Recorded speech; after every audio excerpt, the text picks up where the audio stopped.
Sa panahon ng pagbabahagi at pagmamalasakit, isang simpleng handog ay maaaring maging malaking tulong sa buhay ng ating kapwa.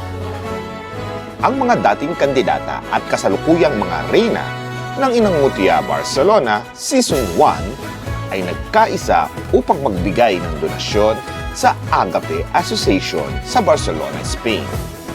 Mga pangunahing pagkain tulad ng bigas, mantika, asin, at iba pang mga sangkap na mahalaga sa pang-araw-araw na pagluluto.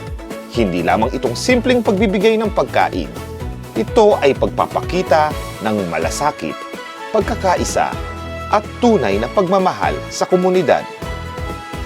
Sa bawat supot ng bigas, sa bawat bote ng mantika, at bawat sangkap na kanilang ibinahagi, kalakip nito ang kanilang hangarin na kahit sa maliit na paraan ay makapaghatid sila ng tulong, pag-asa at ngiti sa ating mga kababayan at kapwa.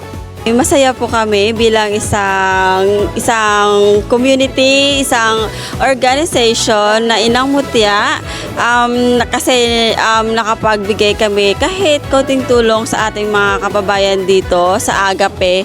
At kasi ang Agape po ay tumutulong din po sila sa mga kapuspalad po nating mga kababayan dito. Hindi lang din po sa kapwa nating Pilipino at sa iba din pong lahi. So masarap po sa pakiramdam na kahit paano po ay nakapagbigay din po tayo sa ibang tao. Matagal ko na itong gustong gawin ang sinasabi sa kanila. At basta may corona o wala, dapat tumutulong tayo sa kapwa.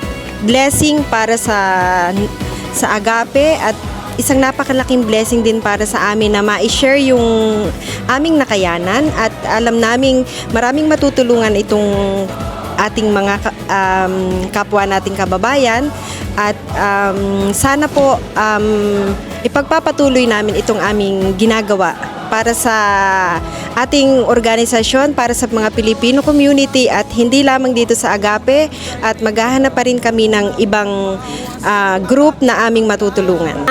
Nagsimula kami ngayon sa maliit na tulong. Sana ay pupunta ito sa paglaking tulong. Amin po itong pagpapatuloy sa anuman po ng aming pong makakaya. Ang pagiging isang reyna ay hindi lamang nasusukat sa korona, titulo o ganda. Mas tunay itong nakikita sa pusong handang maglingkod, magbahagi at tumulong sa nangangailangan. Nagpapasalamat ang Season 1 ng Inang Mutya sa Agape Association sa pagtanggap ng kanilang munting handog at tulong at patuloy na paglilingkod sa komunidad dito sa Barcelona. Mula sa mga dating kandidata at kasalukuyang mga reyna ng Inang Mutya Barcelona Season 1, taos-puso naming ipinapaabot ang aming mensahe. Ang tunay na kagandahan ay nasa pusong marunong magbigay. Sama-sama tayo sa pagbuo ng isang komunidad na may malasakit, pagkakaisa at pagmamahalan. Sapagkat ang tunay na Inang Mutya ang siyang naglilingkod, nagbabahagi at nagbibigay liwanag sa kapwa.